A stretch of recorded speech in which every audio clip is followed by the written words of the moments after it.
You're listening to the Wildish podcast, hosted by Hannah Fay.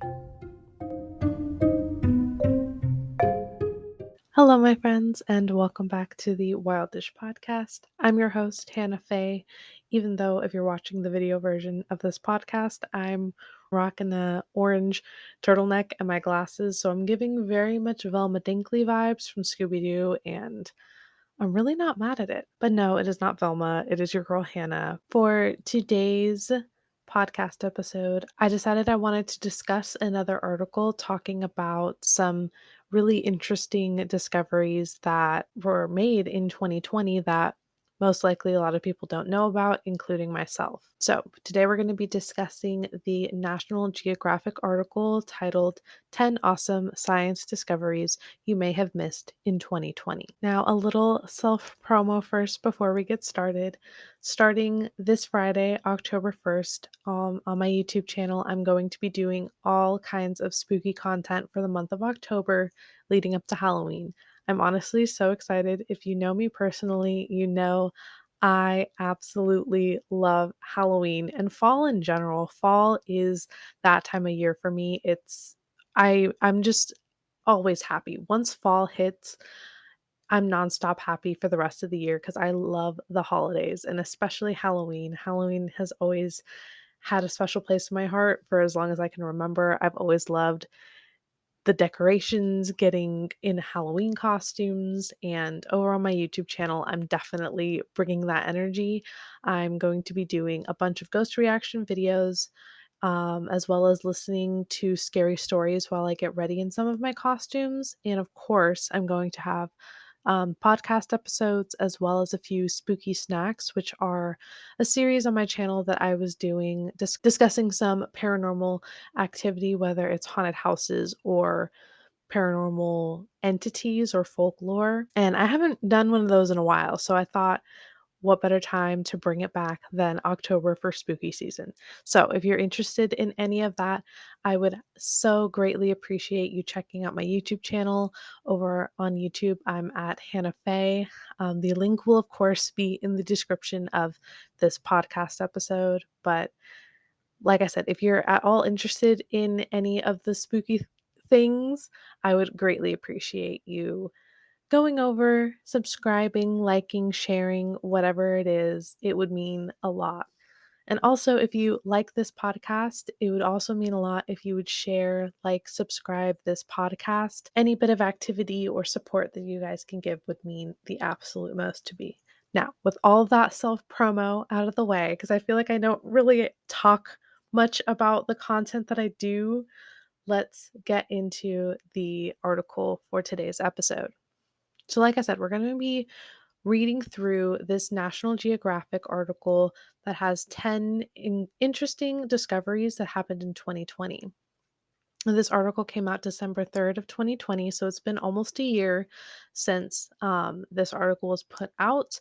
And at the end of this year, I do think I will be doing, I can find another comprehensive article similar to this, I'll be doing a discoveries of 2021 towards the end of the year also, because I'm sure that there has to be some interesting things that have been discovered this year beyond just all of the COVID related issues that we've been going through for an additional year. But moving on, let's get into this article. So, starting at number 1, the oldest material found on Earth is more ancient than our solar system. I mean, that title alone, you're like, wait, what? How is that possible? So, the article says billions of years before our sun winked into existence, a dying star flung dust out into space. Now, a bit of that stardust, trapped in a meteorite that collided with Earth, was dated as the oldest material yet found on our planet. The dust grouped together with other rocks inside what would become the Murchison meteorite, which lit up skies over Australia in September 1969 as it careened to the surface of our planet. A fresh analysis of these ancient rocks found giants of stardust that were between 4.6 billion years and roughly 7 billion years old.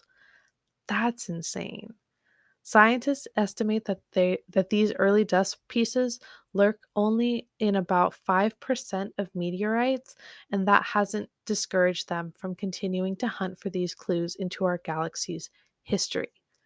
That's so interesting. Like, can you imagine discovering something that's like older than even when our known solar system was discovered or created, actually? I not even discovered, created.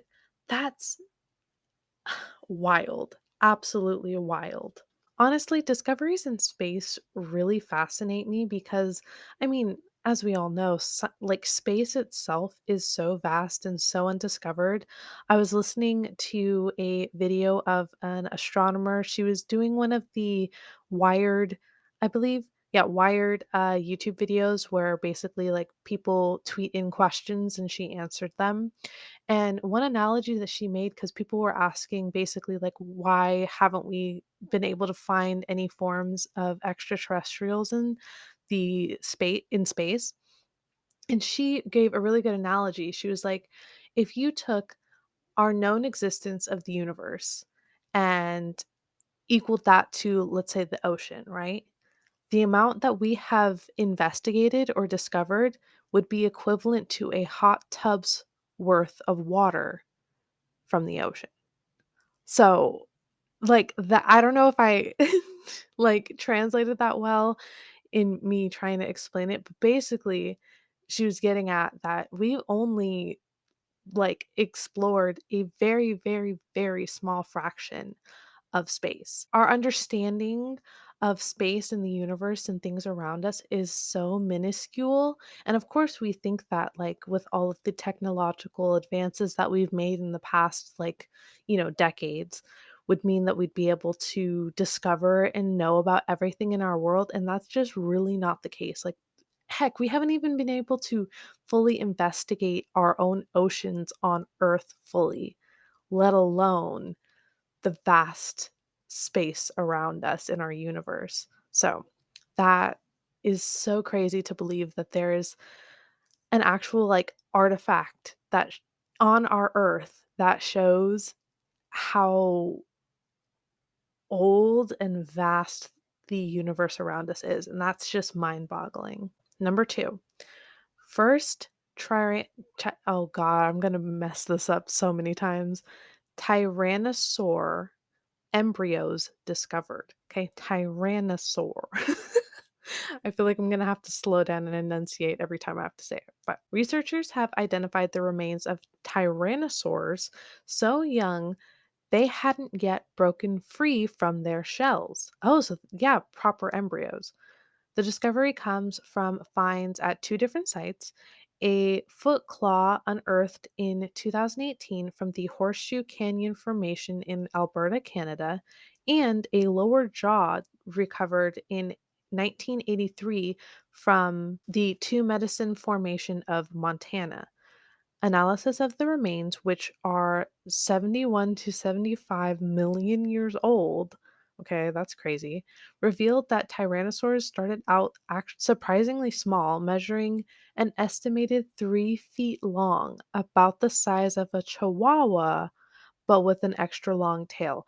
Can you Okay, see, this is why, like, reading into these things is so interesting to me because, like, growing up, our understanding from the media of what dinosaurs looked like are these, like, crazy reptilian looking, pretty big, creatures. Like, even tyrannosaurs, like, I feel like our understanding was that they're basically, like, at least like human size, like around 5 to 7 feet tall, like big, But this is crazy to think that there's maybe when that species first started out, they were as small as little chihuahuas. Like, still terrifying though, don't get me wrong, but like that's crazy.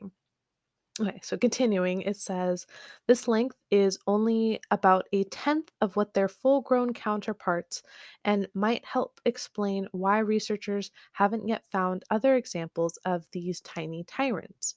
Most scientists just weren't looking for such a pint sized predator. That's so interesting because, yeah, like I feel like because scientists were able to find the evidence of bones of dinosaurs that were already like pretty big, they probably just assumed that all dinosaurs were rather large, Like you're not going to think or even for babies, like elephants, like a baby elephant is still pretty big for a baby. Like it's still like an elephant, you know what I mean? So I'm sure that they probably just weren't expecting something to be so tiny. That's so interesting. Number 3, Mars is humming and scientists aren't sure why. Okay, that's interesting. She's singing a tune. In November 2018, a spacecraft arrived on Mars's frigid, dusty surface to take the planet's pulse. Known as the InSight lander, the robotic geologist recently beamed some of its early findings back to Earth, exciting and perplexing scientists around the world. Among these curiosities is a Martian hum, a quiet, constant drone that seems to pulse to the beat of, quote, Mars quakes that rattle the planet. The hum's origin remains unknown. Earth has many such background vibrations from the roar of winds to the crashing of waves against the shore, but the music of Mars reverberates at a higher pitch than most natural hums on Earth. Perhaps the geology underneath the lander amplifies one particular tone, or the lander itself might even be generating the noise. Quote, it's extremely puzzling. Bruce Banner, the principal investigator of the InSight mission, told National Geographic in February. That's so interesting.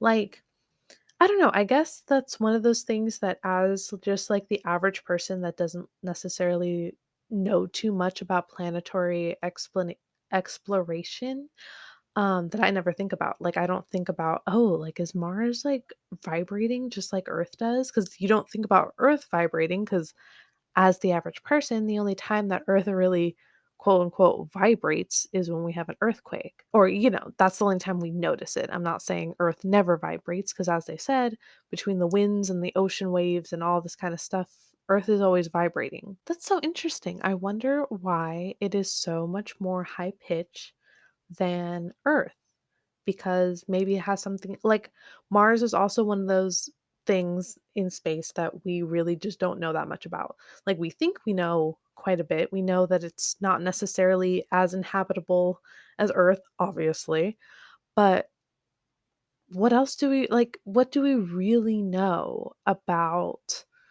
the inner workings of Mars? You know what I mean? But very interesting. Number 4. Mystery of the star Beetlejuice's strange behavior finally solved. Okay, this one sounds like it's going to be interesting.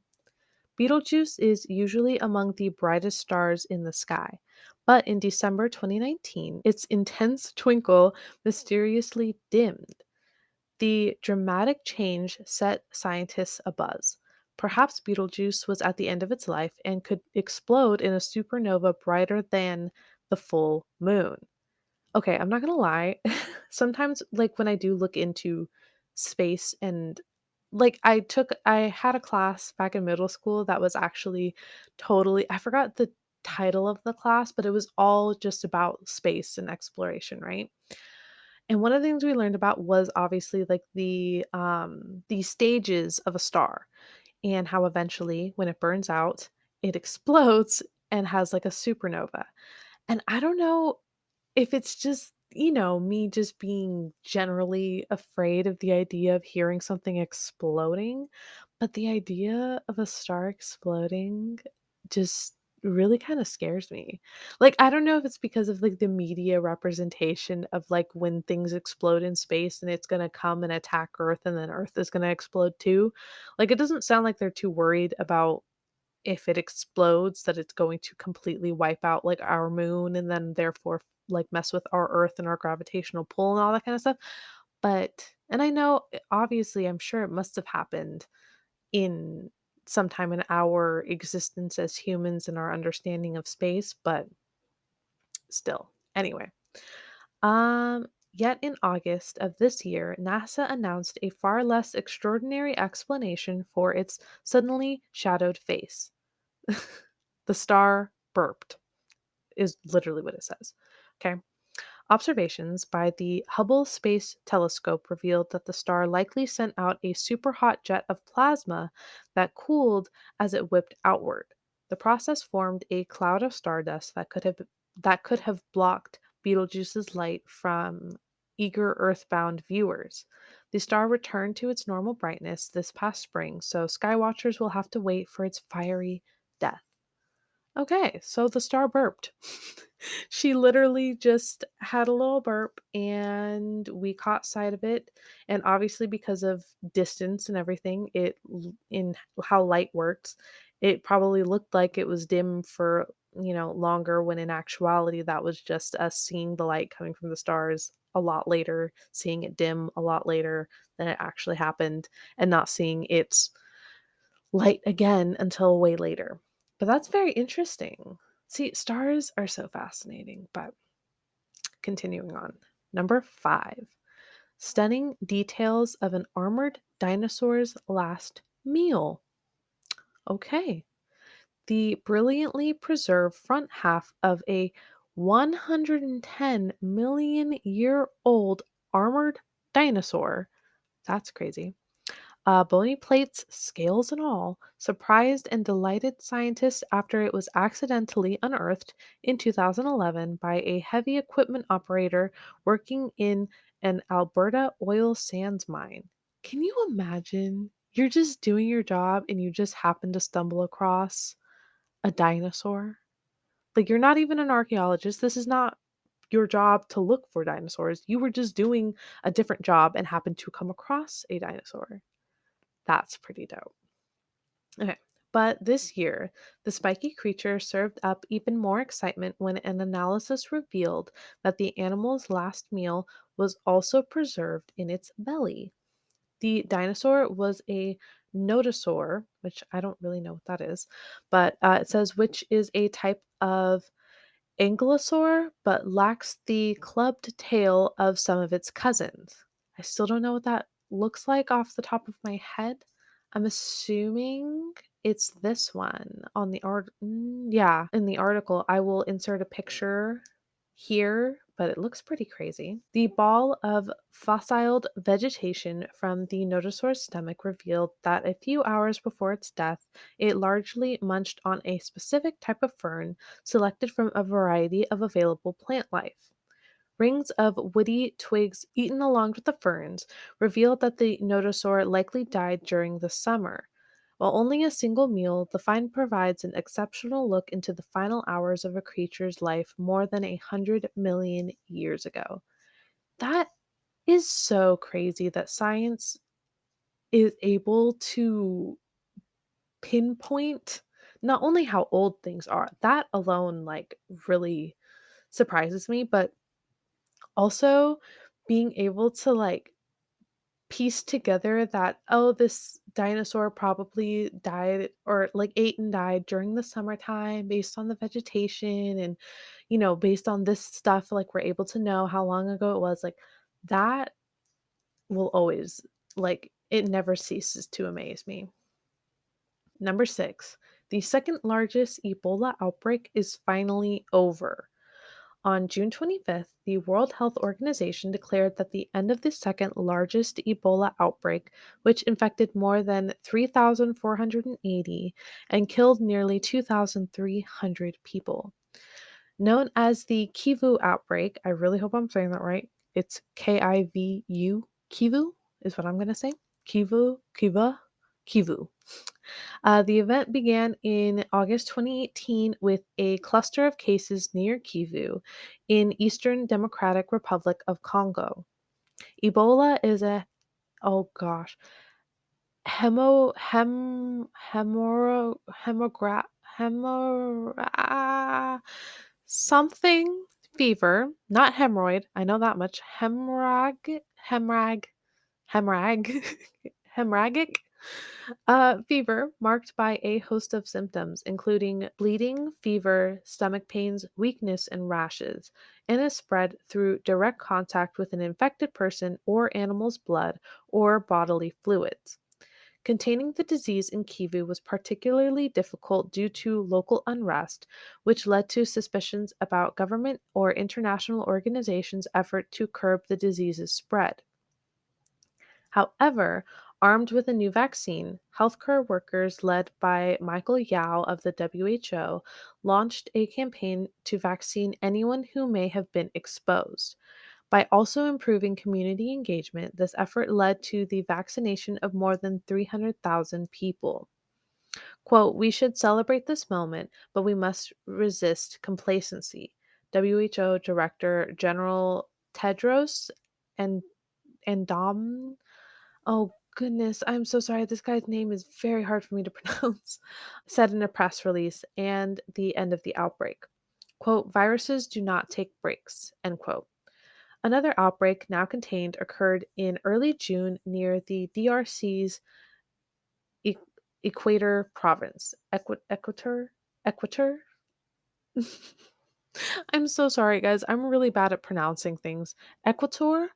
It's not equator. It's spelled slightly differently. Equator province. On that, I feel like with major countries such as like the US, um, and like parts of Europe, Australia, so on, after having experienced COVID, I hope that more people can have some empathy towards those in areas where healthcare is not as abundant and like the people just really aren't taken care of as much. You know what I mean? Like I hope you know what I'm trying to get at. Like after you've experienced COVID, try imagining being in an area where stuff like this happens much more often. Like they just got over Ebola, like basically at the beginning of the COVID-19 pandemic. And so then they just basically transitioned into having to struggle with COVID. So I know all seen how ridiculous people can be when it comes to caring about one another during such a difficult time of a whole health pandemic. But hopefully, I really hope that at least some people can take their experiences and have empathy and want to support others in other countries that, aren't like, the US where we have a vaccine. We all got vaccinated fairly soon. Like the fact that when was the first time that we all heard about Ebola? I was like in high school. So it was like at least over 6 years ago. We all first heard about Ebola way long ago. And to think that now is when people were able to get vaccinated. Like, I'll be 100% honest, I'm not fully educated on the full extent of the Ebola outbreak, especially in these other countries, but I just wish that more people would give support and be more empathetic towards other countries like this who have to go through outbreaks of diseases way more often, for one, and two, have to wait so much longer just to get support and have to experience more death and destruction just for someone to even partially try to help them, you know? I don't know. That's just my opinion. Um, like I said, I just hope that more people can be a little bit more empathetic and understanding in wanting to support and help these other people in other countries. So let's move on to number 7. It says found oldest Homo erectus skull. Extracted from rocks northwest of Johannesburg, South Africa, the skull pieces initially seemed like they came from an ancient baboon. But as Jess Martin and Angeline Leese, both students of La Trobe University in Australia, assembled the pieces, they realized that they held the first brain case of Homo erectus yet found in southern Africa. What's more, dated to some 2 million years ago, the skulls marked the earliest remains of this ancient human ancestor. Quote, "I don't think our supervisors believed us until they came over to have a look," Martin told National Geographic last spring. The discovery helps researchers continue to decipher our tangled family tree, figuring out when and where our host of ancient relatives arose. Wow. Honestly, I know one of the biggest, like, questions in science is human evolution. Like, where where was the transition? Where did, like, humans really start and come from? And all, like, I know that we have some ideas, but like they said, like, this gives hint to the fact that maybe we need to relook at our theories as to where and when human evolution really started from, and where the, quote unquote human that we attribute to being human actually stemmed from. So super interesting. That's also another one of those scientific cases that I always am just like baffled by, the fact that science is able to pinpoint and discover how long ago these things happened and also where. Like, it's just so interesting. Number 8, hints of the first dinosaur DNA. Ooh, so more dinosaur stuff. Okay. So, in Jurassic Park, isolating dinosaur DNA is as simple as extracting the blood feast of an ancient mosquito encased in amber. While we're still far from bringing this piece of science fiction to life, researchers did make a mighty leap forward in the study of fossilized DNA. While studying well preserved fossils more than 70 million years ago, a team identified the outlines of cells, forms that may be chromosomes, and several possible oh my god, I can't, I'm speaking way too fast apparently. And several possible nuclei, the structures that house DNA. They haven't extracted DNA from fossil cells, however, so they can't confirm yet whether the material is unaltered DNA or another genetic byproduct. But it's an exciting look at the finer details that fossilization can preserve. Quote, the possibilities are absolutely thrilling. David Evans, a paleontologist at the Royal Ontario Museum who wasn't involved with the study, told National Geographic in March. That's so crazy.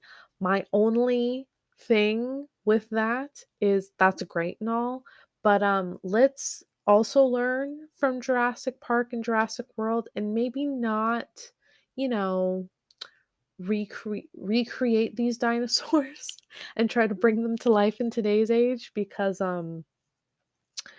I'm sorry, that's just one of those things that I don't think we need to see live in action. Like, yes, it would be so intriguing to see what a real life dinosaur looked like if you were able to extract their DNA and literally create one. However, I also kind of like living. Like, I just don't want to be mauled by a dinosaur or hear stories of people getting mauled by dinosaurs because some lab decided to create a T-Rex and it went crazy and, you know, destroyed all of New York City or something. But number 9. Surprise cave discoveries may push back people's arrival in the Americas. Stone objects recovered from deep inside the, oh shit, I don't think I'm going to be able to say this name either. Uh Chiquinhu. I'm so sorry. I need to really get better at linguistics or something. A cave in Mexico hinted that humans may have arrived in the Americas as early as 30,000 years ago, roughly twice the age of most current arrival estimates.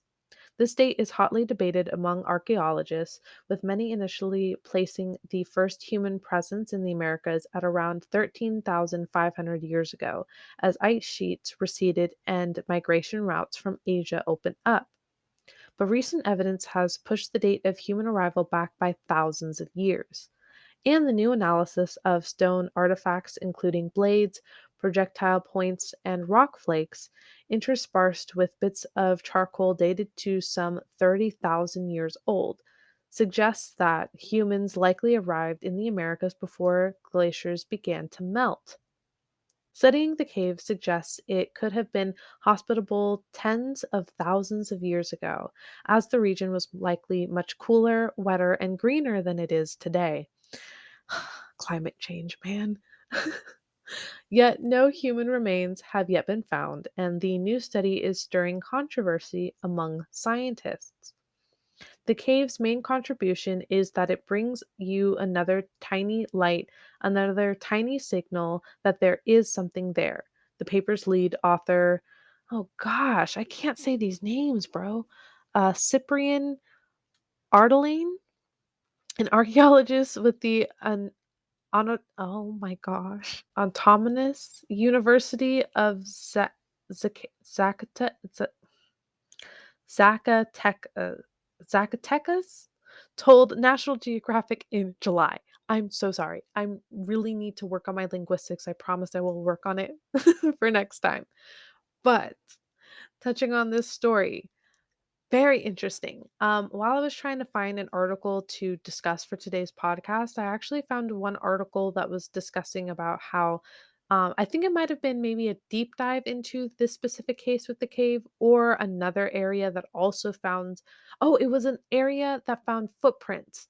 Um, they found a footprint that predated the 13,500 estimate of when humans arrived in the Americas and placed it around 30,000 years ago. So, if you guys are interested in hearing that story, maybe more in depth, I would love to do a more in depth story discussing this and seeing what all the evidence behind this is. But as it pointed out, and it was mentioned in the other article, there's a lot of debate between the scientists and the archaeologists. And honestly, I see where they're coming from because obviously they want to make sure that the evidence that they're gathering is accurate. Because in the other article that I was reading, it was talking about how the footprint was basically found near where what would have been like a river or some formation of water, and the carbon from the land because of the water could have gotten into and affected the footprints, which might have an effect on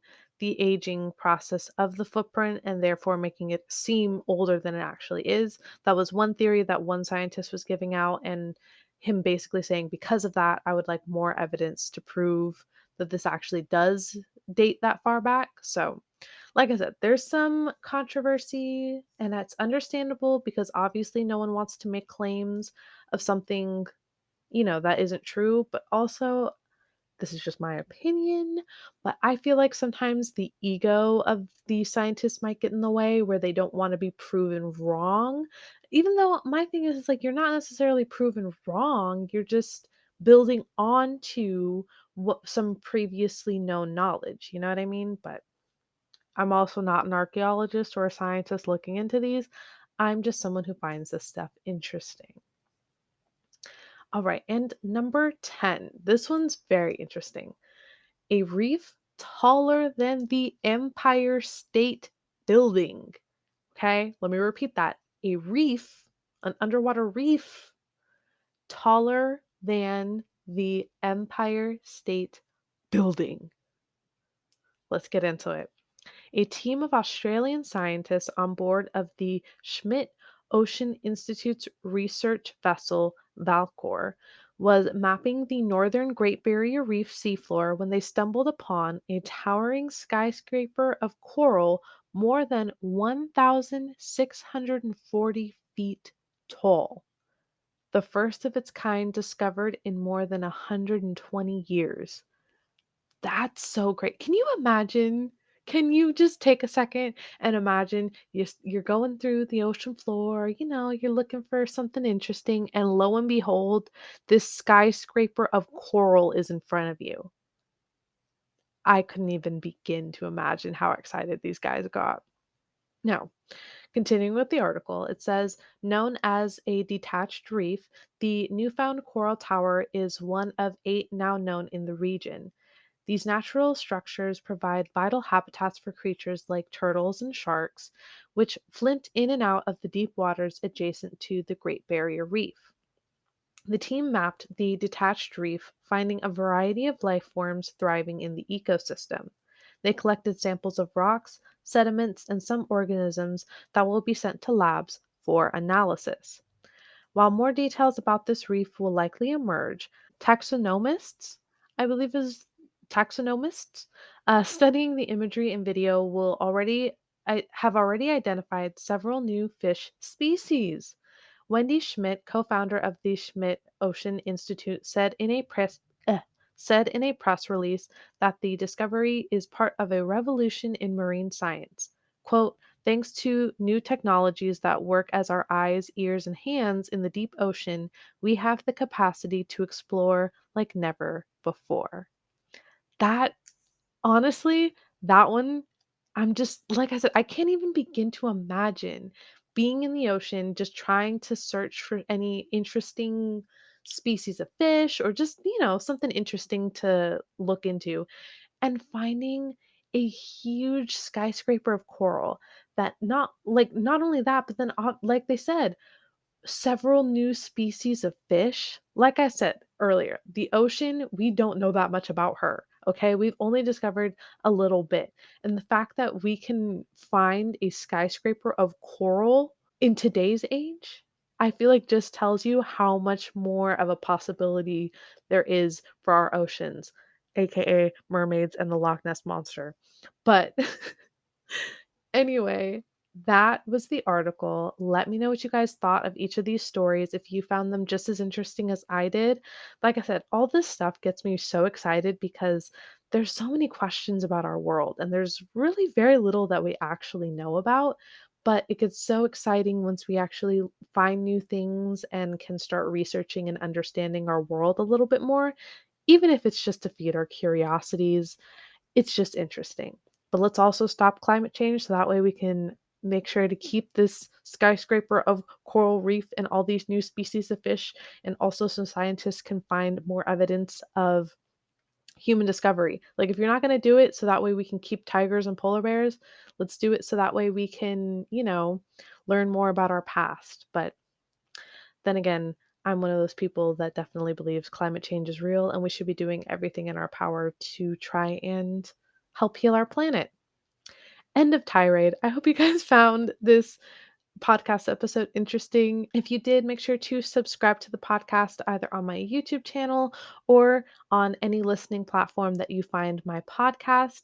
I've realized that the most effective way of listening to my podcast right away is either off of Anchor or Spotify. So if you want to listen to it right away without having to wait for it to transition into the other podcast platforms, just go ahead and follow her on Anchor and on Spotify. Otherwise, thank you guys so much for listening. I had a really good time and I hope you did too. And I will see you guys next time for all of my spooky story seasons. And like I said, check out my YouTube channel so you don't miss out on any of the spooky content. But otherwise, I hope you guys are having a good rest of your day, a good rest of your week, and I will see you guys for spooky season starting October 1st. Bye, guys.